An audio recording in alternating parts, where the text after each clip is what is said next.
നമസ്കാരം, ഞാൻ ബൈജു നായർ. നമ്മുടെ ചാനലിലേക്ക് സ്വാഗതം. ഇന്ന് റാപ്പിഡ് ഫയറിൻ്റെ ദിവസമാണ്. നിങ്ങൾ ഓടിക്കുന്ന വാഹനത്തെ പറ്റി നിങ്ങൾ അഭിപ്രായം പറയുന്ന പ്രോഗ്രാമാണിത്. കുറ്റങ്ങളും കുറവുകളും ഗുണങ്ങളും എല്ലാം പറയാനുള്ളൊരു വേദിയാണ് റാപ്പിഡ് ഫയർ. ഇന്ന് നമ്മോടൊപ്പം ചേർന്ന് റാപ്പിഡ് ഫയർ അവതരിപ്പിക്കുന്നത് ഇന്ത്യയിലെ ഏറ്റവും വലിയ വാഹന നിർമ്മാണ കമ്പനിയായ മാരുതി സുസുക്കിയാണ്. മാരുതി സുസുക്കി ഈ ഓണക്കാലത്ത് മലയാളികൾക്ക് കൈ നിറയെ സമ്മാനങ്ങളുമായിട്ട് ആണ് വരാൻ പോകുന്നത്. നിങ്ങൾ ഈ ഓണക്കാലത്ത് മാരുതിയുടെ വാഹനങ്ങൾ ബുക്ക് ചെയ്യുമ്പോൾ നിങ്ങളെ കാത്തിരിക്കുന്നത് 5 കോടി രൂപയുടെ സമ്മാനങ്ങളാണ്. അതായത് ഓഗസ്റ്റ് 18 മുമ്പ് നിങ്ങൾ മാരുതി സുസുക്കി അരീനയിൽ വരുന്ന മോഡലുകൾ ബുക്ക് ചെയ്യുകയാണെങ്കിൽ 10,000 രൂപയുടെ ഒരു സ്വർണ്ണ നാണയം നിങ്ങൾക്ക് സൗജന്യമായിട്ട് ലഭിക്കും. അത് ഓഗസ്റ്റ് 18 വരെ മാത്രമുള്ള ഓഫറാണ്. എന്നാൽ അതിനുശേഷവും ഓണക്കാലം മുഴുവൻ നീണ്ടു നിൽക്കുന്ന ഓഫേഴ്സ് ഉണ്ട്. അതായത് നിങ്ങൾ അരീനയിൽ വിൽക്കുന്ന ഏതൊരു മോഡൽ വാങ്ങിച്ചാലും നിങ്ങൾക്ക് സമ്മാനങ്ങൾ, അപ്രതീക്ഷിതമായ സർപ്രൈസ് ഗിഫ്റ്റുകളാണ് നിങ്ങൾ കാത്തിരിക്കുന്നത്. മറ്റൊരു പ്രധാനപ്പെട്ട കാര്യമുള്ളത്, ഇപ്പോൾ ഏറ്റവും പുതിയ സ്വിഫ്റ്റ് വന്നു കഴിഞ്ഞല്ലോ. ഏറ്റവും പുതിയ സ്വിഫ്റ്റിന് ആദ്യമായിട്ട് ആനുകൂല്യങ്ങൾ പ്രഖ്യാപിച്ചിരിക്കുകയാണ് മാരുതി സുസുക്കി ഈ ഒരു ഓണക്കാലത്ത്. അപ്പോൾ സ്വിഫ്റ്റ് ബുക്ക് ചെയ്താൽ നിങ്ങൾക്ക് ധാരാളം സമ്മാനങ്ങളാണ് കാത്തിരിക്കുന്നത്. അപ്പോൾ ഓഗസ്റ്റ് 18 മുമ്പാണെങ്കിൽ നിങ്ങൾക്ക് അധികമായിട്ട് കിട്ടാൻ പോകുന്ന 10,000 രൂപയുടെ സ്വർണ്ണ നാണയമാണ് എന്നുള്ള കാര്യം കൂടി മനസ്സിലാക്കുക. അപ്പോൾ മാരുതി സുസുക്കി ഈ ഒരു സമ്മാന പദ്ധതിക്ക് പേരിട്ടിരിക്കുന്നത് തേങ്ങയുടയ്ക്കൂ സമ്മാനം നേടുന്നതാണ്. അപ്പോൾ അരീന ഷോറൂമുകളിൽ ചെല്ലുക, തേങ്ങയുടയ്ക്കുക, സമ്മാനം നേടുക എന്നാണ് മാരുതി ഉദ്ദേശിക്കുന്നത്. മാരുതി സുസുക്കി മലയാളികൾക്ക് വേണ്ടി ഓണക്കാലത്ത് തരുന്ന ഈ ഒരു ഗിഫ്റ്റുകളെല്ലാം തന്നെ സ്വന്തമാക്കാൻ നിങ്ങൾ ഉടൻ തന്നെ മാരുതി സുസുക്കി അരീന ഷോറൂമുകളിൽ വിളിക്കുക, എന്നിട്ട് സമ്മാനങ്ങൾ നേടുക. അപ്പോൾ ഇന്നത്തെ ആദ്യത്തെ കസ്റ്റമറെ പരിചയപ്പെടാം. അത് റോയൽ എൻഫീൽഡിൻ്റെ മെറ്റ്യൂറിൻ്റെ ഉടമയാണ്. നമസ്കാരം. പേര്? ദീപു. എന്ത് ദീപു?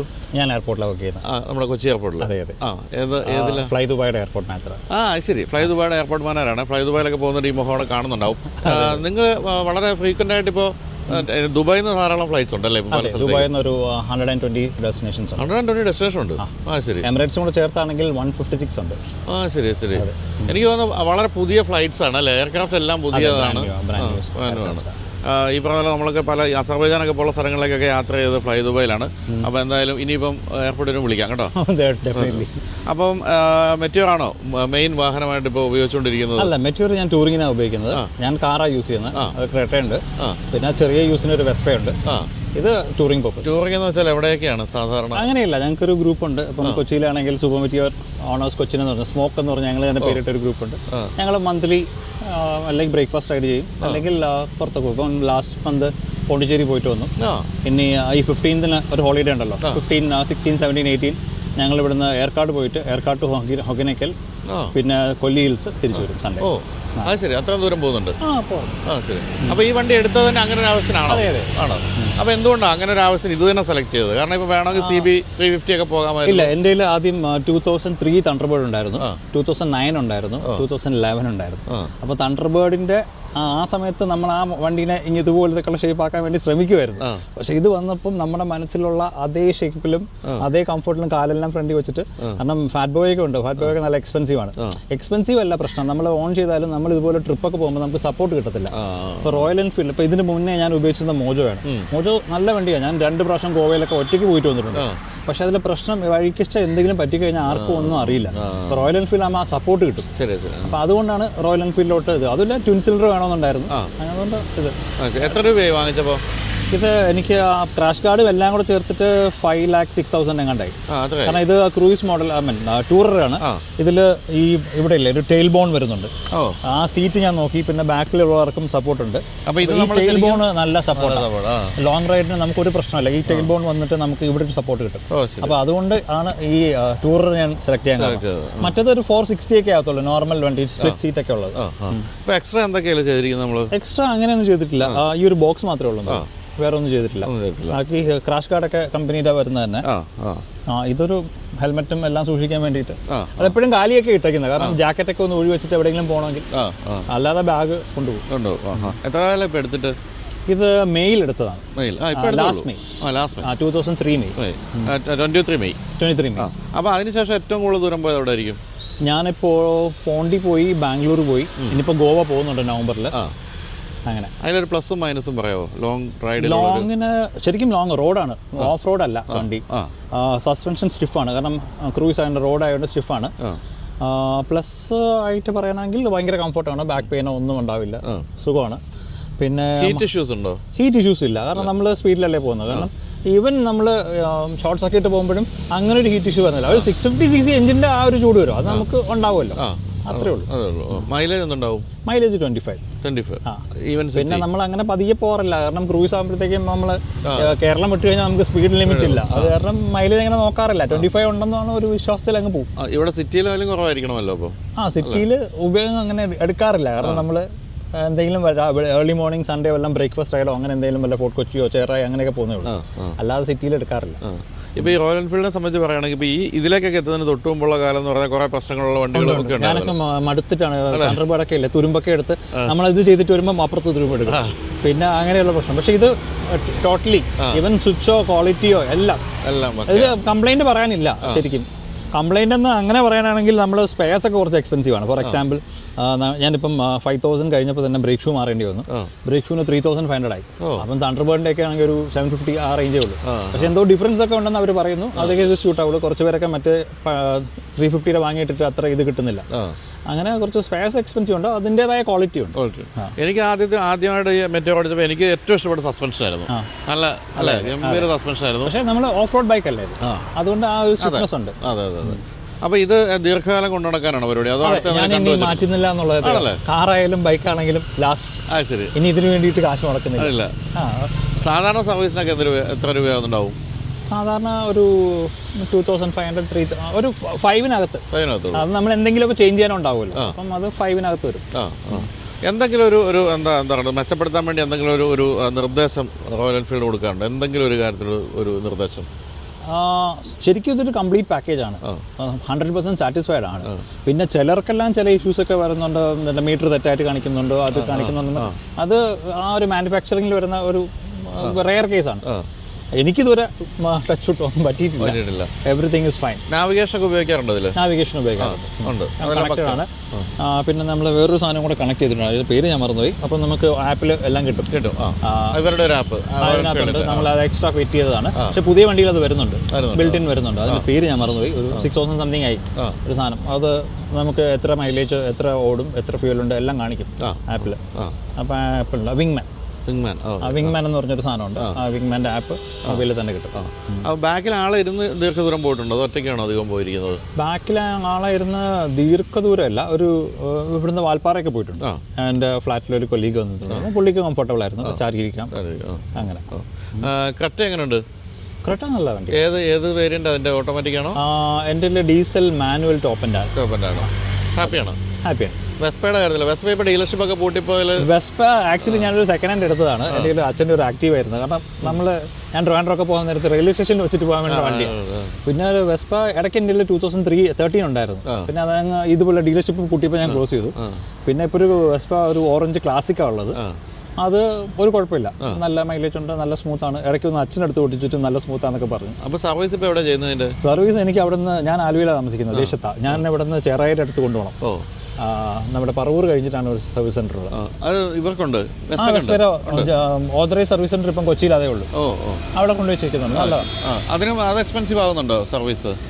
അല്ല, ഞാനിപ്പം ആദ്യമായിട്ട് ചെയ്ത കാരണം കുറേ കാര്യങ്ങൾ ചേഞ്ച് ചെയ്യാനുള്ളതുകൊണ്ട് എനിക്കൊരു 5800 അങ്ങോട്ട് വന്നു.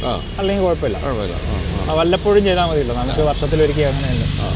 അപ്പോൾ ക്രെറ്റയുടെ കാര്യത്തിൽ ഉടനെ ഒരു മാറ്റമില്ല? ക്രെറ്റ ഇല്ല, കാരണം ഞാൻ ക്രെറ്റയിലോട്ട് ക്രെറ്റ എടുക്കാൻ വേണ്ടി വന്നതല്ല. എനിക്കൊരു സ്കാല ഉണ്ടായിരുന്നു. സ്കാല ഭയങ്കര റയർ വണ്ടി, സ്കാലയും മോജും വരുന്ന എൻ്റെ എയർപോർട്ടിൽ തന്നെ എനിക്ക് മാത്രമേ ഉണ്ടാവും. രണ്ടും അങ്ങനെ മാറിയിട്ട് എനിക്കൊരു കോമൺ വണ്ടിയിലോട്ട് പോകണമെന്നായിരുന്നു. ആദ്യം താറ് ബുക്ക് ചെയ്തു, താറ് ക്യാൻസൽ ചെയ്തു, കാരൻസ് ബുക്ക് ചെയ്തു. അവസാനം കാരൻസ് വെയിറ്റ് ചെയ്ത് കിട്ടാനില്ലാതായിരുന്നപ്പോൾ കാരൻസ് ഓട്ടോമാറ്റിക് ഡീസലാണ് ബുക്ക് ചെയ്തത്. അങ്ങനെയാണ് അവസാനം ക്രെറ്റ മാനുവലിലെത്തിയത്. പക്ഷേ ഭയങ്കര ഹാപ്പിയാണ്. ഒരു 33,000 കിലോമീറ്റേഴ്സായി, 2.5 വർഷമായി. ഇതെനിക്ക് അധികം ഓടിയിട്ടില്ല, ഒരു 8,000 ഒക്കെ ആയിട്ടുള്ളൂ. കാരണം ഇതെടുത്ത് ഒരു മാസം കഴിഞ്ഞപ്പം എനിക്കൊരു ഫുട്ബോൾ ഇഞ്ചറി കിട്ടി. അങ്ങനെ ഒരു 4-5 മാസം ഓടിക്കാൻ പറ്റിയില്ല. അത് കാരണം ഇതിൻ്റെ ഓട്ടം കുറച്ച് കുറഞ്ഞു. അപ്പോൾ എന്തായാലും വളരെ ഹാപ്പി ആയിട്ടുള്ള ഒരു കസ്റ്റമറാണ് നമ്മൾ കണ്ടത് മെറ്റിയോറിൻ്റെ കാര്യത്തിൽ. എൻഫീൽഡ് ഈ പറഞ്ഞ പോലെ പണ്ട് എല്ലാവർക്കും തലവേദന ഉണ്ടാക്കിയെങ്കിലും ഇപ്പോൾ പക്ഷേ അങ്ങനെയല്ല, പുതിയ വാഹനങ്ങളല്ല. ഇപ്പോൾ പ്രത്യേകിച്ച് ഈ വണ്ടിയെല്ലാം പൂർണ്ണമായിട്ടും UK-ലാണ് ഇവർ ഇതിൻ്റെ ഡിസൈൻ ആയാലും എല്ലാ കാര്യങ്ങളും UK-ലൊക്കെ ചെയ്തുകൊണ്ട് എല്ലാം പക്കയാണ്. അത് പറയുമ്പോൾ ഒരു ഡിഫക്റ്റ്, ഇതിന്റെ കുറെ ആക്സസറീസ് ഒരു UK-ൽ മാത്രമേ കൊടുക്കുന്നുള്ളൂ, ഇവിടെ വരുന്നില്ല. ഇപ്പൊ ചെറുതായിട്ട് വന്നു തുടങ്ങി. ഇവിടെ 2 സൈഡിലും മറ്റേ 2 ബോക്സ് ഉണ്ട്, നമ്മുടെ ബജാജ് ഏതൊക്കെ പോലെ ഇരിക്കും ആ ഷേപ്പിൽ. പക്ഷെ ഇപ്പൊ വന്നു തുടങ്ങി. പക്ഷെ കുറെ പാർട്സ് ആദ്യം അവിടെ ഇറങ്ങിയിട്ട് പിന്നെ ഇവിടെ വരും. അത് അവർ ആ മാർക്കറ്റിനെ കുറച്ചും കൂടെ ഫോക്കസ് ചെയ്യും. ഓക്കെ, എന്തായാലും താങ്ക് യു സോ മച്ച്. നമുക്ക് ഇനി എയർപോർട്ടിൽ കാണാം, കൗണ്ടറിൽ കാണാം. Thank you.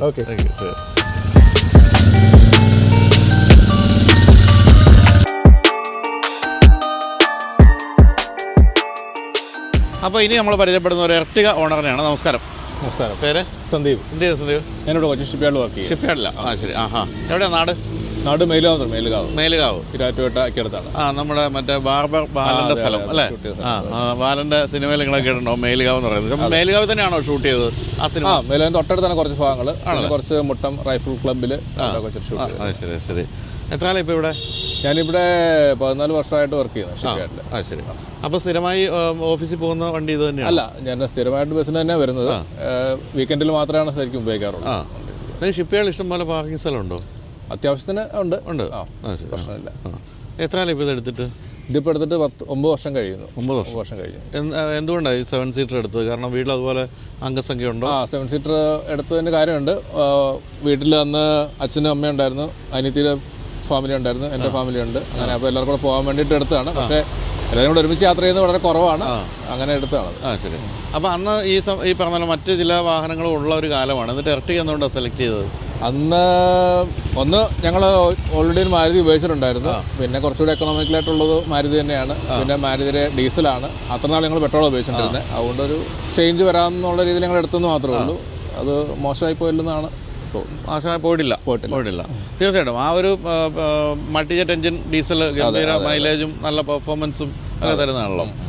മൈലേജ് ഒക്കെ എന്ത് കിട്ടുന്നുണ്ടാവും? മൈലേജ് ഇതിനകത്ത് ഇപ്പോൾ 16 കാണിക്കുന്നുണ്ട്. പക്ഷെ എനിക്കൊന്ന് അതിൽ ഒരു 18 കിട്ടുന്നുണ്ടെന്ന് തോന്നുന്നു. ഞാൻ ചെക്ക് ചെയ്ത് ഓടിക്കാറില്ല. പക്ഷെ എന്നാലും ഡീസൽ അടിച്ചിട്ട് കഴിഞ്ഞാൽ അവിടെ കിടന്നോളും, പെട്ടെന്ന് തീർന്നു പോകുന്നില്ല. സിറ്റി പോലും നല്ല മൈലേജ് ഉണ്ട്. സിറ്റിയിലും കുഴപ്പമില്ല. റീഡിംഗ് ഇപ്പോഴും 16 തന്നെ കാണിക്കുന്നുണ്ട്, അല്ലെങ്കിൽ 15.5 ആ റേഞ്ചിൽ കാണിക്കുന്നുണ്ട്. അപ്പോൾ എത്ര ഓടിക്കാണ് ഇപ്പോൾ ഇത്ര 9 വർഷം? ഇപ്പോൾ ഒരു 95,000 ഓടി. 95. അപ്പോൾ ഇനി ഏകദേശം ഒരു ലക്ഷമൊക്കെ ആകുമ്പോൾ വിൽക്കാനുള്ള പരിപാടി ഉണ്ടോ? പ്ലാൻ ചെയ്യുന്നുണ്ട് അപ്ഗ്രേഡ് ചെയ്യാനായിട്ട്. പക്ഷേ പലപ്പോഴും പിന്നെ ഇത് തന്നെ മതി, കുറച്ചുകൂടെ എക്കണോമിക്കലാണല്ലോ. ഇപ്പോൾ വേറൊരു വണ്ടി എടുത്താലും നമുക്ക് ഇപ്പോൾ ഈ പറഞ്ഞ മൈലേജ് കിട്ടില്ല, അങ്ങനെ കുറേ പ്രശ്നങ്ങളുണ്ട്. പൊതുവെ ഇപ്പോൾ ഡീസൽ എഞ്ചിനുകളും ഇല്ലാത്ത നിങ്ങൾക്കൊക്കെ ശരിക്കും അത് ഫീൽ ചെയ്യും. ഇത്ര മൈലേജുള്ള വണ്ടി ഓടിച്ചുകൊണ്ടിരുന്നിട്ട് പെട്രോളിലേക്ക് പോകുമ്പോഴത്തേക്കും വലിയ ബുദ്ധിമുട്ടായിരിക്കും.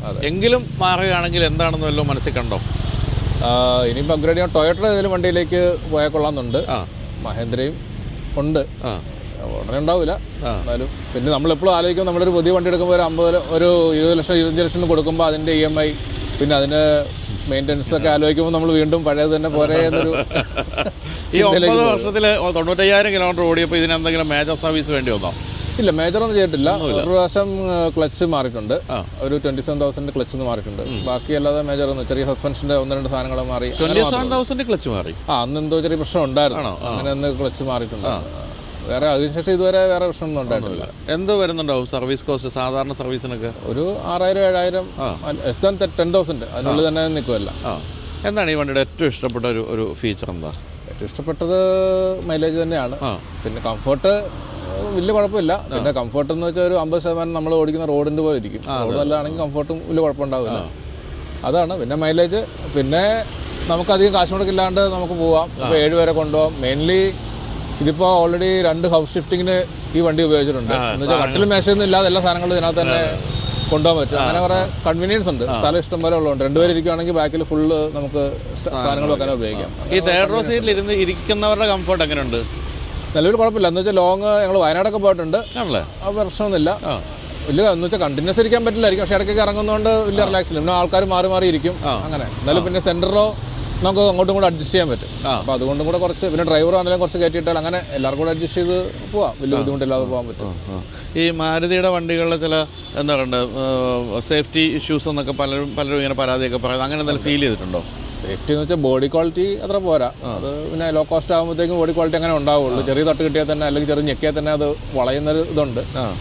അത് മാത്രമല്ല, പിന്നെ ബ്രേക്കിങ് നമുക്കൊരു കോൺഫിഡൻസ് തരുന്നില്ലെന്നുള്ളതാണ് സത്യം. എന്നാലും പക്ഷേ നമ്മൾ ഉദ്ദേശിക്കുന്നത് നിൽക്കുന്നൊക്കെ ഉണ്ട്, പക്ഷേ അതിനൊരു കോൺഫിഡൻസ് ഇല്ല, അതേ ഉള്ളൂ. നമ്മൾ വണ്ടി അറിഞ്ഞ് ഓടിച്ചാൽ കുഴപ്പമില്ല. കുഴപ്പമില്ല. അതെ. എത്ര വർഷം കൊണ്ട് കൈക്കിണങ്ങുക എന്ന് പറയുമല്ലോ അല്ലേ? ശരി. ഇതിനിടയ്ക്ക് ഇപ്പോൾ ഇലക്ട്രിക് വാഹനങ്ങളൊക്കെ ഒരു കാലം വന്നുകൊണ്ടിരിക്കുകയാണല്ലോ, ഓടിച്ച് നോക്കിയിട്ടുണ്ടോ? ഇലക്ട്രിക് ഓൾറെഡി എൻ്റെ ബ്രദറിലേക്ക് ഇലക്ട്രിക് ഉണ്ട്. ടാറ്റയുടെ ഒരു പഞ്ചിൻ്റെ ഉണ്ട്, EV ഉണ്ട്. ഞങ്ങൾ ഓടിച്ചിട്ടുണ്ട്. ഞാനത് അതുകൊണ്ട് തിരുവനന്തപുരം പോയി വന്നിട്ടുണ്ട്. പക്ഷെ അതൊരു തിരുവനന്തപുരം പോയി വരണമെങ്കിൽ അതിനൊരു 3 ചാർജിങ് ചെയ്യേണ്ടി വന്നിട്ടുണ്ട് അതിന്. അപ്പം ഒരു മിനിമം ഒരു 4 മണിക്കൂറെങ്കിലും നമ്മളതിനെ നഷ്ടപ്പെടുത്തിയിട്ടുണ്ട്. പക്ഷെ എനിക്കൊന്ന് ഇപ്പം BYD ഒക്കെ ഒരു 500 റേഞ്ച് പറയുന്ന റേഞ്ച് തന്നെ തരുന്ന വണ്ടികൾ, അങ്ങനത്തെ വണ്ടികളാണെന്നുണ്ടെങ്കിൽ നമുക്ക് പ്രശ്നമില്ല എന്നാണ് എൻ്റെ ഒരു അഭിപ്രായം. നമുക്ക് അറ്റ്ലീസ്റ്റ് വേണം തിരുവനന്തപുരം ഒറ്റ സ്റ്റേജിൽ പോയിട്ട് വരാൻ പറ്റുന്നതാണെന്നുണ്ടെങ്കിൽ നമുക്ക് യൂസ് ചെയ്യാം. ഞാൻ എപ്പോഴും വിചാരിക്കുന്നതാണ് കൊച്ചിയിൽ നിന്ന് തിരുവനന്തപുരം, കൊച്ചിയിൽ നിന്ന് കോഴിക്കോട്, ഇതൊക്കെ പോയിട്ട് വരാൻ പറ്റുമെങ്കിൽ ഹാപ്പി ആയിട്ട് ഓടിച്ചു പോകാം. ശരിയാണ്. അപ്പം ഒരു ഇലക്ട്രിക്കിലേക്ക് ഉടനെ ഇനി മാറാനുള്ള സാധ്യതയില്ല. ഇലക്ട്രിക്ക് താല്പര്യമുണ്ട്, പക്ഷേ ഉടനെ എന്തായാലും പോകാൻ ഉദ്ദേശിക്കുന്നില്ല. പിന്നെ ഒരു പോളോ GT-TSI കൂടി യൂസ് ചെയ്യുന്നുണ്ട് വീട്ടിൽ. അത് വൈഫാണ് യൂസ് ചെയ്യുന്നത്. അത് ഇതുപോലെ തന്നെ ഞങ്ങൾ ആക്ച്വലി പോളോ ഇറങ്ങിയ സമയത്ത് തന്നെ ഞങ്ങൾ വണ്ടി എടുത്തിട്ടുണ്ടായിരുന്നു. പക്ഷേ അന്ന് സർവീസ് പാക്കേജ് ഇല്ലാത്തതുകൊണ്ട് നമ്മൾ മെയിൻ്റനൻസ് നടത്തി ഭയങ്കരമായിട്ട് ബുദ്ധിമുട്ടി. അങ്ങനെയാണ് അത് കൊടുത്തിട്ടാണ് ശരിക്കും പറഞ്ഞാൽ എർട്ടിഗയിലേക്ക് വന്നത്. അത് കഴിഞ്ഞിട്ട് പിന്നെ ഇപ്രാവശ്യം 2021 മോഡൽ എടുത്തത്. അപ്പോൾ GT-TSI അതിനുശേഷം അത് നിർത്തി. പക്ഷേ അത് ഞങ്ങൾ അന്നത്തെ വണ്ടി ഓടിച്ച് അതേ ആ ഒരു വിശ്വാസവും ആ ഒരു കോൺഫിഡൻസ് ഉള്ളതുകൊണ്ട് ഞങ്ങൾ ഈവൻ ടെസ്റ്റ് ഡ്രൈവ് പോലും ചെയ്യാണ്ടാണ് വണ്ടി എടുത്തത്. അത് വൈഫ് യൂസ് ചെയ്യുന്നുണ്ട്. സത്യം പറഞ്ഞാൽ വൈഫിന് ഇപ്പോൾ വണ്ടിയിൽ നിന്ന് ഇറങ്ങാൻ പറ്റാത്ത അവസ്ഥ, വണ്ടി ഇല്ലാണ്ട് പോകാൻ പറ്റാത്ത ഒരു കണ്ടീഷനാണ്. അത് നല്ല വണ്ടിയാണ്, നമുക്ക് അത്രയും കോൺഫിഡൻസ് ഉണ്ട്. നമ്മൾ ഇന്നടത്ത് നിൽക്കണമെന്ന് വിചാരിച്ചാൽ ഇന്നടത്ത് നിർത്താൻ പറ്റുന്ന വണ്ടിയാണ്. യൂറോപ്യൻ വണ്ടികളുടെ ഒരു ഗുണം അങ്ങനെയുണ്ട്. അതിന് സർവീസ് കോസ്റ്റ് എങ്ങനെയുണ്ട്? ഇപ്പം സർവീസ് പാക്കേജും എക്സ്റ്റൻഡ് വാറണ്ടി എല്ലാം എടുത്തിട്ടാണ് വണ്ടി എടുത്തത്. അല്ലെങ്കിൽ ആ വണ്ടി എടുക്കൂല. അപ്പോൾ അതെല്ലാം ഉണ്ടെന്ന് അറിഞ്ഞിട്ടാണ് ഞങ്ങൾ എടുത്തത് ആക്ച്വലി. അപ്പോൾ അതുകൊണ്ട് തന്നെ നമുക്കിപ്പോൾ കംഫർട്ടാണ്, പ്രശ്നമൊന്നുമില്ല. എന്തെങ്കിലും സാധനം മാറുക അങ്ങനെയൊക്കെ ചെയ്യുന്നത് വേറെ എൻ്റെ വന്നിട്ട് മാറിയാൽ മാത്രം നമ്മൾ കാശ് കൊടുത്താൽ മതി. അല്ലാതെ നമുക്കിപ്പം നിലവിൽ പ്രശ്നമില്ല. ഒരു മാരുതി കൊണ്ട് നടക്കുന്നാലും ഇപ്പം കൊണ്ട് നടക്കാം, സർവീസ് പാക്കേജ് തീരുന്ന സമയം. അതാണ് ഇപ്പോൾ ഈ പറഞ്ഞ സ്കോഡയാലും ഫോസ്വാഗൺ ആയാലും സർവീസ് പാക്കേജ് മസ്റ്റായിട്ട് എടുക്കാവുന്നതാണ്. അന്ന് പക്ഷേ അന്നൊരു 25,000 രൂപ 20,000 കൊടുത്തു കഴിഞ്ഞാൽ അപ്പം നമുക്കൊരു ബുദ്ധിമുട്ടായിട്ട് തോന്നുമെങ്കിലും പക്ഷേ പിന്നീട് നമുക്ക് 5 വർഷം 4 വർഷത്തേക്ക് നമുക്ക് പ്രശ്നമില്ല. അപ്പോൾ എന്തായാലും ഈ പറഞ്ഞ പോലെയാണ് ഇപ്പം GT-TSI ഒക്കെ ഓടിച്ച് ശീലിച്ച് അതിൻ്റെ ആ ഗിയർ ബോക്സും ഒക്കെ ഒരു ശീലമായി കഴിഞ്ഞാൽ പിന്നെ വൈഫൊന്നും ഇത് തൊടാൻ പോലും സാധ്യതയില്ല, അല്ല ഈ ഭാഗത്തേക്ക് പോലും വരില്ല, വിട്ടു തരികയുമില്ല. അല്ല അതുകൊണ്ട് തന്നെ ഇന്നിപ്പോൾ ആ വണ്ടി കൊണ്ടുവരാൻ പറ്റാഞ്ഞത് കൊണ്ടുകൊള്ളാം. ഓക്കെ, എന്തായാലും ഇത് ഒട്ടും മോശം വാഹനമല്ല. തീർച്ചയായിട്ടും ഇന്ത്യയിലെ ഏറ്റവും അധികം വിൽക്കപ്പെടുന്ന ഒരു MPV ആണ്. പിന്നെ ഈ പറഞ്ഞ പോലെ ഈ ഒരു എഞ്ചിൻ എന്ന് പറയുന്നത് ഫിയറ്റ് നിർമ്മിച്ച് നൽകിയ മൾട്ടിജെറ്റ് എഞ്ചിൻ എന്ന് പറയുന്നത് ഒരു കാലത്ത് ഇന്ത്യയുടെ ദേശീയ എഞ്ചിനായിരുന്നു. പിന്നെ അത് എമിഷൻ നോംസ് ഒക്കെ വന്നപ്പോഴത്തേക്കാണ് അത് പോയത്. ഒട്ടും മോശമല്ല. അപ്പോൾ എന്തായാലും 9 വർഷമായിട്ട് വളരെ സാറ്റിസ്ഫൈഡ് ആയിട്ട് ഓടിക്കുന്ന ആളാണ് നമ്മൾ കണ്ടത്. അപ്പോൾ thank you so much. Okay, thank you. Okay, അപ്പോൾ അടുത്ത വാഹനോട് വീണ്ടും കാണാം. തീർച്ചയായും. Thank you. ബൈ.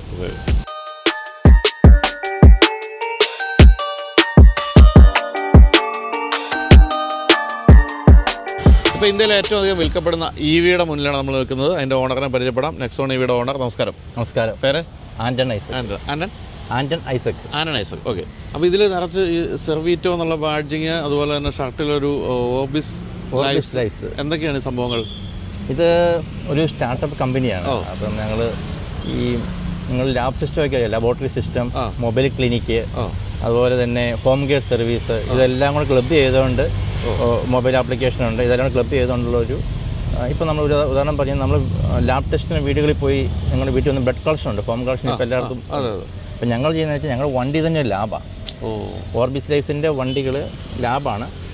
അപ്പം നിങ്ങൾക്ക് ബ്ലഡ് എടുക്കാൻ വീട്ടിൽ വരണമെന്നുണ്ടെങ്കിൽ നമ്മുടെ വണ്ടി ലാബ് തന്നെ വീട്ടിലേക്ക് വരും.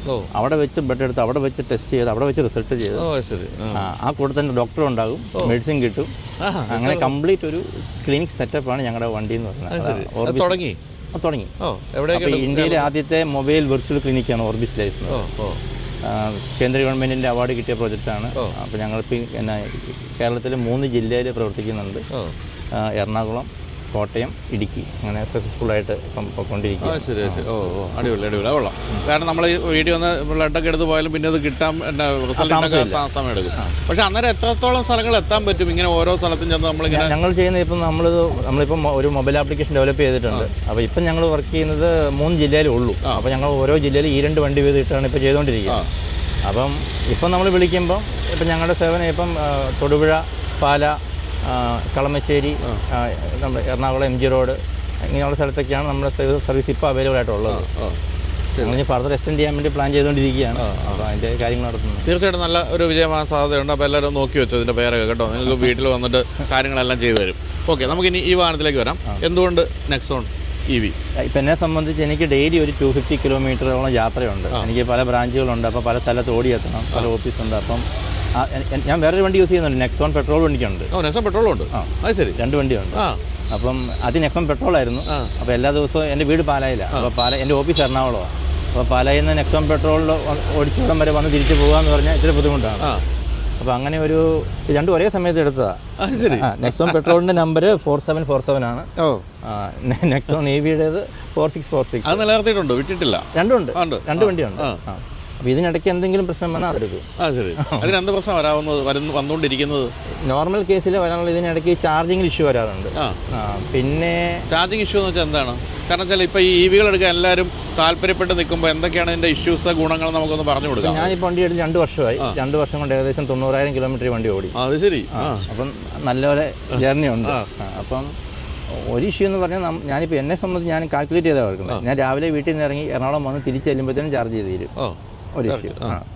പിന്നെയുള്ള നമുക്ക് ഇടയ്ക്ക് വെച്ച് നമുക്കിപ്പം നമുക്ക് ഒരുപാട് യാത്രകളും അല്ലെങ്കിൽ ഒരുപാട് ബിസിനസ് മീറ്റിങ്ങും കാര്യങ്ങളൊക്കെ ഉണ്ടെങ്കിൽ നമുക്ക് ഇത് ചാർജ് ചെയ്ത് കിട്ടണമെങ്കിൽ 1/4 മണിക്കൂർ എടുക്കും. അത് നോർമൽ അറിയാം. അതല്ലാതെ തന്നെ ഇതിന് ചാർജിങ്ങിൻ്റെ ഇതിന് കോഡിന് ചിലപ്പോൾ ഇഷ്യൂസ് വരാറുണ്ട്. നമ്മൾ ചില സമയത്ത് ചിലപ്പോൾ ഇത് വർക്കാവില്ല. ഇത് വർക്കാകാത്തതാണോ അതോ നമ്മൾ ചെല്ലുന്ന ചാർജിങ് ശേഷം വർക്കാകാത്തതാണോ? അല്ല, ഇതിൻ്റെ പ്രശ്നമായിരുന്നു.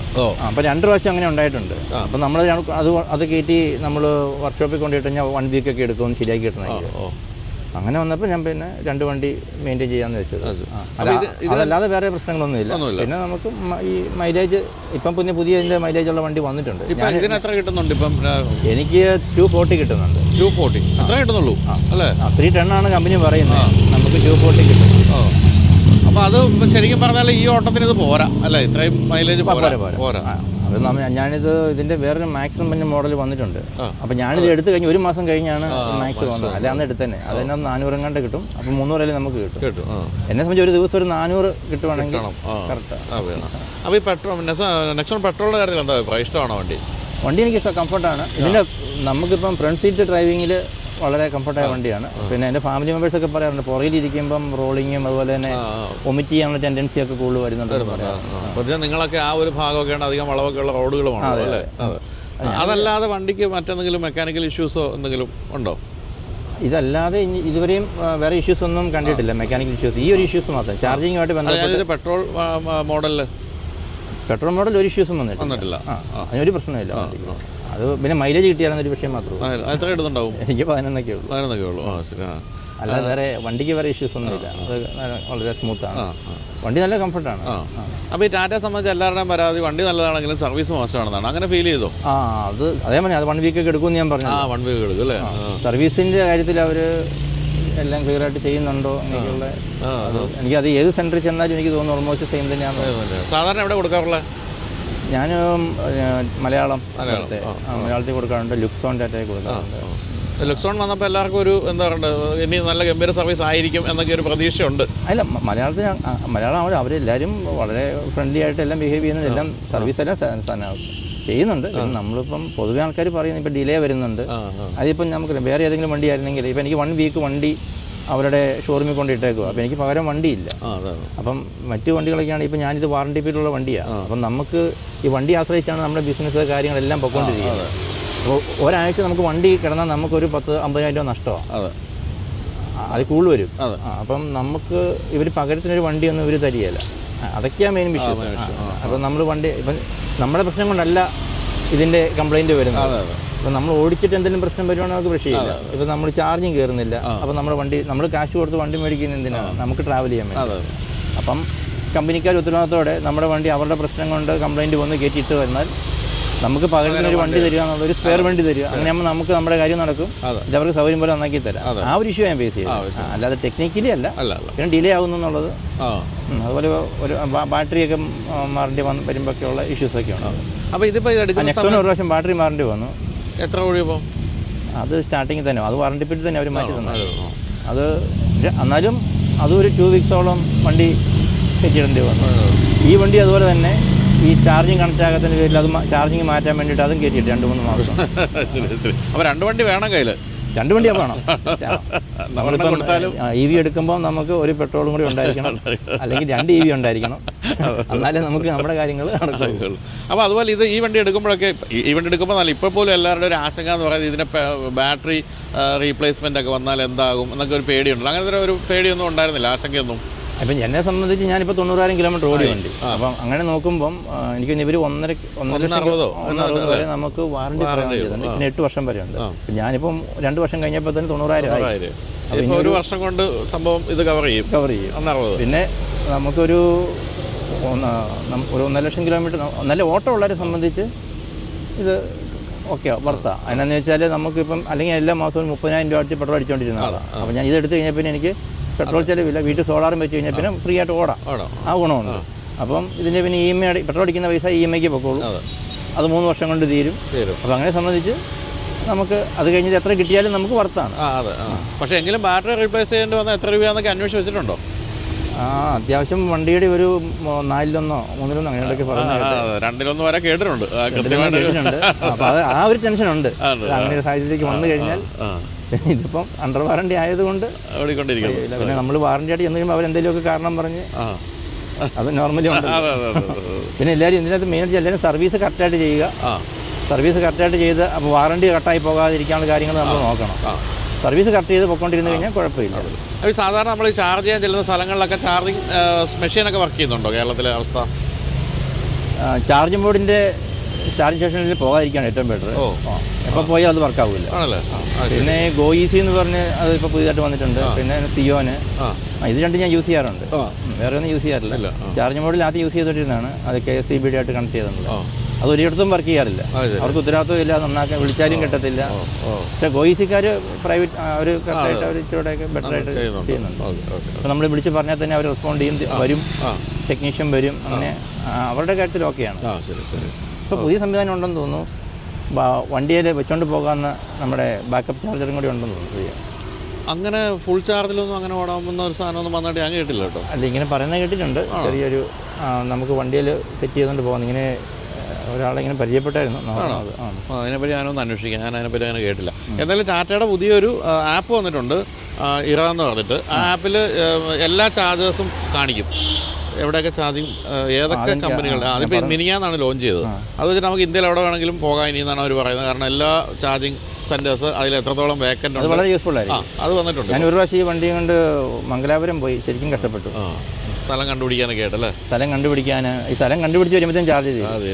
അപ്പോൾ അതിന് ഈ ഒരു ആപ്പ് പരിഹാരമായിരിക്കും. പിന്നെ ആ ഒരു കാര്യത്തിലൊക്കെ അവർ ഭയങ്കര സർവീസ് ആണ്. വഴി കിടന്നു കഴിഞ്ഞാൽ അവർ വീട്ടിൽ കൊണ്ട് ഒരു പ്രാവശ്യം വഴി കിടന്നിട്ടുണ്ട്. അപ്പോൾ അവർ വീട്ടിൽ കൊണ്ടേ തന്നു. അത് അണ്ടർ വാറണ്ടിയിലാണെങ്കിൽ വീട്ടിൽ കൊണ്ടേ കിട്ടുള്ളൂ. അതല്ലാന്നുണ്ടെങ്കിൽ നമ്മൾ കാശ് കൊടുത്ത് നമുക്ക് ട്രെയിനൊക്കെ വിളിച്ച് നല്ല പണിയാണ്. കാൽക്കുലേഷൻ വളരെ ഇമ്പോർട്ടൻ്റ്.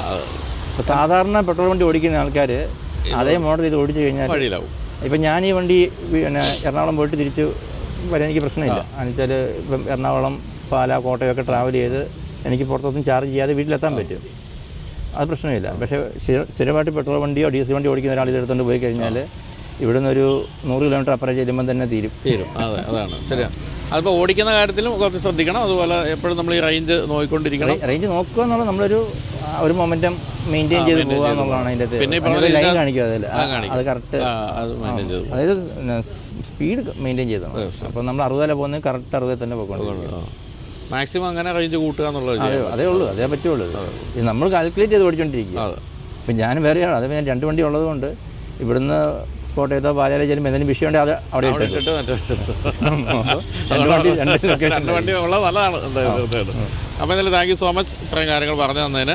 അപ്പോൾ എന്തായാലും വണ്ടി സജസ്റ്റ് ചെയ്യുമല്ലോ ആൾക്കാർ വേണം വാങ്ങിക്കണം എന്ന് പറയാം. നല്ല ഓട്ടോ ഉള്ള ആൾക്കാർ അല്ലെങ്കിൽ നല്ല ട്രാവലിംഗ് ഒക്കെ ഉള്ള ആൾക്കാർക്ക് ഇത് വളരെ യൂസ്ഫുൾ ആണ്. മാക്സിലേക്ക് പോകുന്നതായിരിക്കും നല്ലത്. മാക്സിലേക്ക് പോകുന്നതായിരിക്കും നല്ലത്. ഇതിപ്പം പിന്നെ വണ്ടി സേഫ്റ്റി വൈസ് എല്ലാം പക്ക ക്ലിയർ ആണ്. ഒരുമാതിരിപ്പെട്ട തട്ടുമുട്ടൊന്നും വന്നാലൊന്നും നമ്മൾ അറിയുകയില്ല.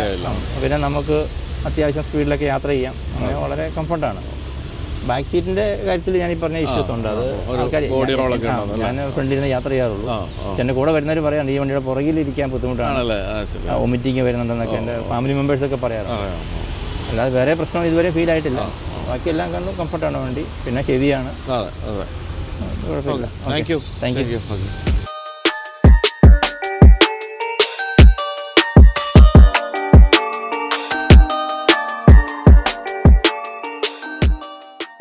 ഈ അടുത്ത കാലത്ത് വന്ന പുതിയ ട്രാൻസ്മിഷനുകളിൽ ജനങ്ങൾക്ക് ഏറ്റവും കൂടുതൽ ആശങ്ക അല്ലെങ്കിൽ സംശയങ്ങൾ അല്ലെങ്കിൽ എന്താ പറയേണ്ടത്, കൂടുതൽ അറിയാത്തൊരു transmission IMT, intelligent manual transmission എന്നാണ് എൻ്റെ പേര്. ഹ്യുണ്ടായി ആണ് അത് ആദ്യമായിട്ട് ഇൻട്രൊഡ്യൂസ് ചെയ്തത്. അതായത് ക്ലച്ചില്ല, നമുക്ക് ഗിയർ അല്ലാതെ തന്നെ ഷിഫ്റ്റ് ചെയ്ത് ഓടിച്ചു പോകാം. ഞാനപ്പോൾ അങ്ങനെ ആ ട്രാൻസ്മിഷനുള്ള 1-2 വാഹനങ്ങളുമായിട്ട് ദീർഘദൂരമൊക്കെ പോയി. എനിക്ക് വളരെ ഇഷ്ടപ്പെട്ട ട്രാൻസ്മിഷനാണ്. പക്ഷേ പലരും അതിനെ തെറ്റിദ്ധരിക്കുന്ന AMT ആയിട്ടാണ്, ഓട്ടോമേറ്റഡ് മാനുവൽ ട്രാൻസ്മിഷനുമായിട്ടാണ്. പക്ഷേ നമ്മളിന്ന് കാണാൻ പോകുന്ന ഈ ഒരു കറ്റയുടെ ഈ കറ്റ IMT ട്രാൻസ്മിഷനുള്ളതാണ്. നമസ്കാരം. പേര്? സംഗീത്. എത്ര കാലമായി സംഗീതം എടുത്തിട്ട്? ഇതിപ്പോൾ 2 വർഷം കഴിഞ്ഞു. സംഗീതം എന്ത് ചെയ്യുമെന്ന് ചോദിക്കാൻ പറഞ്ഞു. എന്ത് ചെയ്യണം? ബിസിനസ്സാണ്. ഇവിടെ തന്നെ കൊച്ചി തന്നെ. ഹോട്ടൽ ബിസിനസ്സാണ്. ഹോട്ടൽ? സ്വന്തം ഹോട്ടൽ? ഏതാ അത്? അവിടെ ബോൾഗാട്ടി റീജിയനും പറഞ്ഞു. ശരി. അപ്പോൾ ഇതുണ്ടോ, ലോഡ്ജിങ് ഉണ്ടോ? ലോഡ്ജിങ് ആണ് മെയിനായിട്ട്, റെസ്റ്റോറൻ്റ് അല്ല, ലോഡ്ജിങ്. അപ്പോൾ ഹയത്തിനടുത്ത് തന്നെ? ഓപ്പോസിറ്റ്. ഓപ്പോസിറ്റ്. ഞാൻ കണ്ടിട്ടുണ്ട്. യെസ്. ഓക്കെ. അപ്പം അത് വാട്ടർ ഫ്രണ്ട് ആണോ? അല്ല, വാട്ടർ ഫ്രണ്ട് അല്ല. ഓക്കെ, അപ്പോൾ 2 വർഷം എടുത്തിട്ട് ഇപ്പോൾ 2 വർഷം മുമ്പ് ഞാൻ ഈ പറഞ്ഞ IMT എന്ന് പറയുമ്പോൾ ആൾക്കാർക്ക് ഒരു ധാരണ ഇല്ലാത്തൊരു കാലത്താണ് IMT എടുത്തത്. എന്താണ് അതിനുള്ള ഒരു പ്രചോദനം എന്തായിരുന്നു? IMT ആക്ച്വലി ഇതിനു മുമ്പ് എനിക്ക് i20 N-Line IMT ആയിരുന്നു. ശരി. അത് ഉള്ള സമയത്ത് തന്നെയാണ് ഞാൻ ഈ വണ്ടി എടുക്കുന്നത്. ഇത് പോപ്പുലർ ഫസ്റ്റ് വണ്ടിയാണ് IMT, കറക്റ്റ് ഫസ്റ്റ് മോഡൽ. ശരി. എന്താണ് അത്ര ഇഷ്ടപ്പെടാൻ കാര്യം IMT? എനിക്ക് കാലിന് ചെറിയൊരു പ്രോബ്ലം ഉണ്ട്, മുട്ടിന്. അപ്പോൾ ക്ലച്ച് ഔട്ടാൻ കുറച്ച് ബുദ്ധിമുട്ടാണ്. അപ്പോൾ അത് നോക്കുമ്പോൾ ഓട്ടോമാറ്റിക് കുറച്ച് റേറ്റ് കൂടുതലാണ്. IMT ആകുമ്പോൾ അതൊരു കംഫർട്ടബിൾ ഇതാണ്. അപ്പോൾ വണ്ടി ഇതെടുക്കാന്ന് ചോദിച്ചാൽ അപ്പോൾ ഒരു 5 ലക്ഷം രൂപയുടെ ഡിഫറൻസ് വരുന്നുണ്ട്. 5 ലക്ഷം രൂപ? 5 ലക്ഷം ഡിഫറൻസ്. മറ്റേന്ന് പറയുമ്പോൾ 20 ലക്ഷം രൂപ ഓൺ റോഡ് വരും പ്രോപ്പർ DCT ഇത് വരുമ്പോൾ. ഇത് വരുമ്പോൾ 5 ലക്ഷം രൂപ ഓൺ റോഡ് ശരി അത്ര വരുന്നുള്ളൂ. അപ്പോൾ ആദ്യമായിട്ട് IMT ഓടിച്ച് നോക്കിയപ്പോൾ എന്താ ഫീൽ ചെയ്തത്? ഫസ്റ്റ് i20 ഓടിച്ചത്. അപ്പോൾ അത് നല്ലൊരു പവറുള്ള വണ്ടിയാണ്, അത് നല്ല മാച്ചിങ് ആയിരുന്നു. അല്ല, ഞാൻ ചോദിച്ചത് നമ്മളിപ്പോൾ ക്ലച്ച് ഔട്ടാതെ ഗിയർ ഷിഫ്റ്റ് ചെയ്യുന്നത് പലർക്കും ആദ്യം കുറച്ച് നേരത്തേക്ക് ഡൗട്ട് വരും. അതെ അതെ. പക്ഷെ അത് വണ്ടി ഓഫ് ആവുന്നില്ലല്ലോ, നമുക്ക് അതുകൊണ്ട് ആ ഒരു പേടിയില്ല. മിക്കവർക്കും അതാണ് ചിലപ്പോൾ പേടി, വണ്ടി ഇടയ്ക്ക് വെച്ച് ഓഫ് ആയി ഓഫായി പോവോ അങ്ങനെ ഒരു സംഭവം. പക്ഷെ ഇത് എനിക്ക് പിന്നെ കുറേ വണ്ടികൾ ഓടിച്ച് പരിചയമുള്ളതുകൊണ്ട് എനിക്ക് ഫസ്റ്റ് ഓടിച്ചപ്പോൾ തന്നെ എനിക്ക് പെട്ടെന്ന് ക്ലിക്കായി. അങ്ങനെ ഓടിക്കേണ്ടത് മനസ്സിലായി. അങ്ങനെയൊക്കെ ഓടിച്ചു. പിന്നെ മൈലേജ് ഒക്കെ അത്യാവശ്യം എങ്ങനെയാണ് കിട്ടേണ്ടത് ആ രീതിയിലൊക്കെ ഓടിച്ച് എനിക്ക് പെട്ടെന്ന് തന്നെ ക്ലിക്ക്. അതെങ്ങനെയാണ് മൈലേജ് കൂടുതൽ കിട്ടാൻ വേണ്ടി എങ്ങനെ ഓടിക്കേണ്ടത്? അത് പ്രോപ്പറായിട്ട് നമ്മൾ ഗിയർ ഷിഫ്റ്റ് സാധാരണ ചെയ്യുന്ന പോലെ കറക്റ്റായിട്ട് ചെയ്താൽ മതി. നമ്മൾ സ്പീഡിൽ ചെയ്യാൻ പാടില്ല, കറക്റ്റായിട്ട് പ്രോപ്പറായിട്ട് ഇട്ട് പോയി കഴിഞ്ഞാൽ നല്ല മൈലേജ്. എത്ര വരെ കിട്ടിയിട്ടുണ്ട്? മറ്റേ i20ക്ക് 19-20 വരെ കിട്ടി. സംഭവം DCT വെച്ച് നോക്കുമ്പോൾ എന്തായാലും ബെറ്റർ ആണ് IMT എന്ന് പറയുന്നത്. പക്ഷെ ഇപ്പൊ എനിക്ക് അത് ഇല്ലെന്ന് തോന്നുന്നു, ഡിസ്കണ്ടിന്യൂ ചെയ്തു. ഇപ്പൊ ഇതിനൊക്കെ ഉള്ളൂ. ഇതിനിപ്പോ എത്ര ഇടുന്നുണ്ടാവും? ഇതിന് ഒരു ഹൈവേയിൽ ഒരു 18 ആണല്ലേ? സംഭവം പ്രോപ്പറായിട്ട് ഒരു 60 ഗിയറിൽ 80 km/h ഓടിച്ചു കഴിഞ്ഞാൽ ഷുവർലി ഒരു 19 to 20 എന്തായാലും കിട്ടും. പെട്രോള് അതൊരു സംഭവമാണ്. കാരണം ഹിണ്ടായുടെ പെട്രോൾ എഞ്ചിനുകൾക്ക് പൊതുവെ മൈലേജ് കുറവാണ്. അങ്ങനെ വരുമ്പോഴത്തേക്കും അതാണ് IMT എന്ന് പറയുന്നത്. ശരിക്കും പറഞ്ഞാൽ നമ്മൾ മാനുവൽ ഓടിക്കുന്നത് എങ്ങനെയാണോ അതേപോലെ RPM ഒക്കെ നോക്കി ഷിഫ്റ്റ് ചെയ്ത് പോയാൽ വളരെ കൃത്യമായിട്ട് ഓടിച്ചു. ഹില്ലി ടെറൻസിലൊക്കെ ഓടിച്ചോ? ഹില്ലി മൂന്നാറൊക്കെ പോയിട്ടുണ്ട്. മൂന്നാർ പോകുമ്പോൾ കുറച്ച് മൈലേജ് കുറവായിരിക്കും. മൈലേജ് കുറവാന്നല്ലാതെ ഈ ട്രാൻസ്മിഷൻ്റെതായ പ്രശ്നങ്ങളൊന്നും ഇല്ലല്ലോ? ഒരു വിഷയമില്ല. അല്ല, കുറച്ച് പവർ ലോസ് ചില സമയത്ത് ഫീൽ ചെയ്യും. മെയിനായിട്ട് റിവേഴ്സ് ഗിയർ ഇടാണ്. റിവേഴ്സ് ഗിയറിന്റെ ചെറിയൊരു കയറ്റം ബാക്കിലോട്ടാണെങ്കിൽ, വണ്ടി ബാക്കിലോട്ടാണ് കയറ്റം കയറണ്ടെങ്കിൽ കുറച്ച് ബുദ്ധിമുട്ട് ഫീൽ ചെയ്യണം. അതാണ് ഒരു നെഗറ്റീവായിട്ട് പറയാനുള്ളത് മെയിനായിട്ട്. ബാക്കിയെല്ലാം കൊണ്ട് വണ്ടി ഒരു കംപ്ലൈൻറ്റും ഇല്ല. അതാണ്. അപ്പാർട്ട് ഫ്രം ട്രാൻസ്മിഷൻ എങ്ങനെയുണ്ട് മൊത്തത്തിൽ വണ്ടി? വളരെ സുഖം ആണല്ലേ? വളരെ സുഖം. 15 ലക്ഷം രൂപ ഇത്ര വലിയൊരു വണ്ടിയല്ലേ? നല്ലൊരു ശരിക്കും നല്ലൊരു ഓപ്ഷൻ അല്ലേ? നല്ല ഓപ്ഷനാണ്. എന്താണ് ഇതിൻ്റെ ഏറ്റവും ഇഷ്ടപ്പെട്ട ഒരു ഭാഗം? ട്രാൻസ്മിഷൻ ഒഴിച്ച് നിർത്തിയാൽ എന്താണ്? പിന്നെ കംഫോർട്ട് തന്നെ. എനിക്ക് ക്രിസ്റ്റ്യൻ ഉണ്ടായതാണ്, അപ്പോൾ അത് പവർ കൂടുതലാണ്. പക്ഷെ നമുക്ക് ആ ഒരു ടേണിങ്സിലേക്ക് വരുമ്പോൾ ഉള്ള ഒരു സ്റ്റെബിലിറ്റി, നമ്മൾ കൈവിട്ട് പോകണ പോലെ ഒരു ഫീലിംഗ് വരുന്നുണ്ട്. ഇതാകുമ്പോൾ നമ്മുടെ കയ്യിൽ നിൽക്കുന്നുണ്ട്. പിന്നെ അത്യാവശ്യം വേണ്ട ഇൻഫർടൈൻമെന്റ് സംഭവങ്ങളെല്ലാം അത്യാവശ്യം ഉണ്ട്, കുഴപ്പമില്ല. ഇതൊരു S എന്ന് പറഞ്ഞ വേരിയന്റ്. അപ്പോൾ ഇതിനകത്ത് അത്യാവശ്യം വേണ്ട ബേസിക് ഫീച്ചേഴ്സ് ഒക്കെ എല്ലാം ഉണ്ട്. അതെ, ഹൈ-എൻഡ് ഫീച്ചേഴ്സ് ഇല്ല, ബേസിക് ഫീച്ചേഴ്സ് മാത്രം. എന്നാലും നമുക്ക് അത്യാവശ്യം കൊണ്ടുനടക്കാനുള്ള എല്ലാ ഫീച്ചേഴ്സും ഇതിനകത്ത് തന്നെ ഉണ്ട്. അതെ. അപ്പോൾ ശരിക്കും പറഞ്ഞാൽ ഈ വണ്ടി ഇപ്പോൾ IMT തന്നെ വേണമെങ്കിൽ ഇതിന് മറ്റൊരു ഓപ്ഷനും വേറെ ഇല്ല ഇപ്പോൾ. പിന്നെ കിയാണ് എടുക്കുന്നത്. പിന്നെ രണ്ടോന്നാണോ? കിയനെ കുറച്ചുകൂടി എനിക്ക് താല്പര്യം ഉണ്ടായി. അപ്പോൾ ഇത് ഈ കയ്യിൽ ഇത് ഉള്ള സമയത്ത് മറ്റുള്ളവർ ഈ IMT ഓടി ശീലമില്ലാത്തവരെങ്കിലും ഓടിച്ചിട്ടുണ്ടോ? ഇത് ഓടിച്ചിട്ടുണ്ട്. അവരുടെയൊക്കെ അഭിപ്രായം എന്താ? പെട്ടെന്ന് ഒരു ഫസ്റ്റ് ഓടിക്കുമ്പോൾ എല്ലാവർക്കും ഒരു ഇതാണ്. കാരണം എൻ്റെ ഫ്രണ്ട്സാണ് മെയിൻ ഓടിച്ചിട്ടുള്ളൂ. അവരെല്ലാവർക്കും മാനുവൽ ഗിയർ ഷിഫ്റ്റ് ആണ് ഉള്ളത്. ആർക്കും അങ്ങനെ ഓട്ടോമാറ്റിക് ഇല്ല. അപ്പോൾ അവര് ഫസ്റ്റ് ഓടിച്ചപ്പോൾ എല്ലാവർക്കും ഫസ്റ്റ് ഡൗട്ടാണ്. ഇടയ്ക്കൊക്കെ പെട്ടെന്ന് നിർത്തി പോയാൽ ബ്രേക്ക് ഔട്ടും. കാരണം ക്ലച്ച് ഔട്ടിന് വരും ബ്രേക്ക് ഔട്ടും. അങ്ങനെ അതാണ്. അപ്പോൾ പേടി വരും ചിലപ്പോൾ. അതാണ് ഈ പ്രശ്നം. അപ്പോൾ എനിക്ക് പിന്നെ ചെറുപ്പം പോലെ ഞാൻ 14 വയസ്സ് കൊണ്ട് വണ്ടി ഓടിച്ച് പഠിച്ചു തുടങ്ങി. അപ്പോൾ എനിക്ക് പെട്ടെന്ന് തന്നെ എനിക്ക് കാര്യങ്ങൾ. അപ്പോൾ ഇപ്പം ഇത് IMT ഓടിച്ചിട്ടില്ലാത്തവർക്ക് വേണ്ടി ചോദിക്കുകയാണ്. നമ്മളിപ്പോൾ ഗിയർ ഷിഫ്റ്റ് ചെയ്യേണ്ട സമയത്ത് ഗിയർ ഷിഫ്റ്റ് ചെയ്തില്ലെങ്കിൽ എഞ്ചിൻ ഇടിക്കുക എന്നുള്ളതാണ് പൊതുവെ മാനുവൽ വണ്ടിയുടെ പ്രശ്നം. ഇതിലതെങ്ങനെ കൈകാര്യം ചെയ്യുന്ന വണ്ടി? ഇല്ല, ഇടിക്കുന്നില്ല. അതിപ്പോൾ ഒരു ബീപ്പ് സൗണ്ട് ആണ് കേൾപ്പിക്കുക. ബീപ്പ് സൗണ്ട് വരും. അല്ലാണ്ട് വണ്ടി ഇടിച്ച് നിൽക്കുന്ന ഒരു പ്രശ്നം. ബീപ്പ് സൗണ്ട് വരുമ്പോൾ നമ്മൾ ഡൗൺ ഷിഫ്റ്റ് ചെയ്താൽ അത്രേ ഉള്ളൂ. അല്ലാണ്ട് വണ്ടി ഇടിച്ച് നിൽക്കണം അങ്ങനത്തെ ഒരു പ്രശ്നമില്ല. സ്മൂത്ത് ആയിരിക്കും അപ്പോഴും. ഓഫ് ആവില്ല, അങ്ങനെ ഓടിക്കൊണ്ടിരിക്കുകയും ചെയ്യും. അത്രേ ഉള്ളൂ. അതുപോലെ എപ്പോഴും പൊതുവെ പറയപ്പെടുന്ന ഇപ്പം ജാപ്പനീസ് അല്ലെ കൊറിയൻ വണ്ടികളെന്നൊക്കെ പറയുന്നത് കുറച്ച് സ്റ്റെബിലിറ്റി പ്രശ്നങ്ങൾ അല്ലെങ്കിൽ പിന്നെ എന്താ പറയുക സേഫ്റ്റി നമുക്ക് അധികം ഫീൽ ചെയ്യില്ല എന്നൊക്കെ പറയാറുണ്ടല്ലോ. ഇതിലങ്ങനെയല്ലോ ഫീൽ ചെയ്തിട്ടുണ്ടോ? ഇതുവരെ അങ്ങനെ ഫീൽ ചെയ്തിട്ടില്ല. ഹൈവേയിലൊക്കെ സ്പീഡിൽ പോയാലും നല്ല സ്റ്റെബിലിറ്റി ഉള്ളതുപോലെ തന്നെയാണ് തോന്നുന്നത്. അപ്പോൾ ഒരു ഈ കറ്റ വാങ്ങി ഉദ്ദേശിക്കുന്ന ഒരാൾക്ക് IMT സജസ്റ്റ് ചെയ്യുമോ? തീർച്ചയായിട്ടും. തീർച്ചയായിട്ടും ബഡ്ജറ്റ് നോക്കുന്നവരാണെങ്കിൽ IMT ആണ് ബെറ്റർ. ഇല്ല, നിങ്ങൾക്ക് നല്ലൊരു ബഡ്ജറ്റ് ഉണ്ടെങ്കിൽ എന്തായാലും DCT അല്ലെങ്കിൽ അങ്ങനത്തെ ഒരു പ്രോപ്പർ ഓട്ടോമാറ്റിക് പക്ഷേ മൈലേജ് മൈലേജ് പക്ഷേ കാശുള്ളവർക്ക് മൈലേജ് വിഷയം ശരി, കാശും മൈലേജും കൂടെ ഒരുമിച്ച് പോകില്ല. അപ്പോൾ തീർച്ചയായിട്ടും നല്ലൊരു ട്രാൻസ്മിഷനാണ്. നിങ്ങൾ ഓടിച്ച് നോക്കില്ല, ഓടിച്ച് നോക്കുക. IMD എന്ന് പറയുന്നത് നിങ്ങൾ AMD ആയിട്ട് ഒരു തരത്തിലും കമ്പയർ ചെയ്യരുത്. അതുകൊണ്ട് യാതൊരു ബന്ധവുമില്ല, ഒരു ലാഗുമില്ല. നിങ്ങൾ എങ്ങനെ മാനുവൽ ഗിയർ ബോക്സ് ഉള്ള വാഹനം ഓടിക്കുന്നു അതേപോലെ ഓടിക്കാം. ക്ലച്ച് ഔട്ടുണ്ടാകുന്നുള്ള ഏറ്റവും വലിയ ഗുണമുണ്ട്. ഇപ്പോൾ ഈ പറഞ്ഞ പോലെ മുട്ടിനൊക്കെ പ്രശ്നം ഉണ്ടെങ്കിൽ തീർച്ചയായിട്ടും നിങ്ങൾക്ക് പോകാവുന്ന ഒരു ട്രാൻസ്മിഷനാണ് IMD. അതിൻ്റെ ഏറ്റവും വലിയ ഗുണതാണ് നമ്മൾക്ക് മൈലേജ് തീരുമാനിക്കാം. നമ്മളെങ്ങനെ മാനുവൽ നന്നായിട്ട് ഓടിക്കുമ്പോൾ മൈലേജ് കിട്ടുന്ന പോലെ തന്നെയുള്ള മൈലേജ് കിട്ടും. പിന്നെ ക്രെറ്റ എന്ന് പറയുന്നത് അതിഗംഭീരമായൊരു വണ്ടി തന്നെയാണ്. ഇൻറ്റീരിയർ സ്പേസ് ഉൾപ്പെടെയുള്ള എല്ലാ കാര്യങ്ങളും ഉണ്ട്. അപ്പം IMD പറ്റിയുള്ള ആശങ്കകളൊക്കെ നിങ്ങളുടെ മാറിയെന്ന് തോന്നുന്നു. അപ്പോൾ അതിൻ്റെ ഇടയ്ക്ക് ഒരു കാര്യം ചോദിക്കട്ടെ, എന്താ പുതിയ കാലഘട്ടത്തിൻ്റെ ചോദ്യം, EV-കൾ ഓടിച്ചിട്ടുണ്ടോ? ഓടിച്ചിട്ടില്ല. അതിപ്പോൾ എന്തായാലും 2030 ശേഷം എന്തായാലും ഒരു EV വണ്ടി എടുക്കാൻ 30 ശേഷം മതി. എല്ലാം സെറ്റായിട്ടല്ലേ? അതെ, എല്ലാവരും അതാ കാത്തിരിക്കുന്നത് എല്ലാവരും. അതെ. ഞാൻ പക്ഷേ എൻ്റെ ജീവിതത്തിൽ ആദ്യത്തെ EV നിന്ന് എടുക്കാൻ പോകും, കോമറ്റ്. എന്തായാലും നമ്മൾ ചൂട് വെക്കുകയാണ് EV ലോകത്തേക്ക്. കൺഗ്രാറ്റുലേഷൻ. Thank you. അപ്പോൾ എന്തായാലും താങ്ക് യു സോ മച്ച്. അപ്പോൾ നമ്മൾ ഹൈത്തിലൊക്കെ വരുമ്പോൾ നമ്മൾ ചില വണ്ടി പരിപാടിയൊക്കെ ആയിട്ട് വരും. അപ്പോൾ നമ്മൾ അവിടെ സന്ദർശിക്കാം. തീർച്ചയായിട്ടും thank you. Okay, thank you.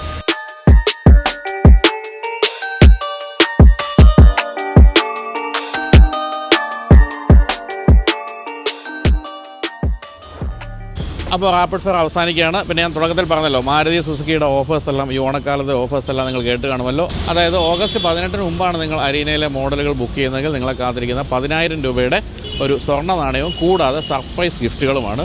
അതിനുശേഷവുമുണ്ട് സമ്മാനങ്ങൾ, പക്ഷേ അതിൽ ഈ സ്വർണ്ണ നാണയം ഉൾപ്പെടുന്നില്ല എന്ന് മാത്രമേ ഉള്ളൂ. അപ്പോൾ നിങ്ങൾ എന്തായാലും വാഹനം വാങ്ങി ഉദ്ദേശിക്കുന്നുണ്ടെങ്കിൽ ഓഗസ്റ്റ് 18 മുമ്പ് ബുക്ക് ചെയ്യുക. അങ്ങനെ സമ്മാനങ്ങൾ നേടുക. ഏറ്റവും പുതിയ സ്വിഫ്റ്റിനടക്കമുള്ള ആനുകൂല്യങ്ങളാണ് ഞാനീ പറഞ്ഞത്. അപ്പോൾ വീഡിയോ കാണാൻ എല്ലാവർക്കും നന്ദി. അടുത്ത ആഴ്ച വീണ്ടും കാണാം. ബൈ.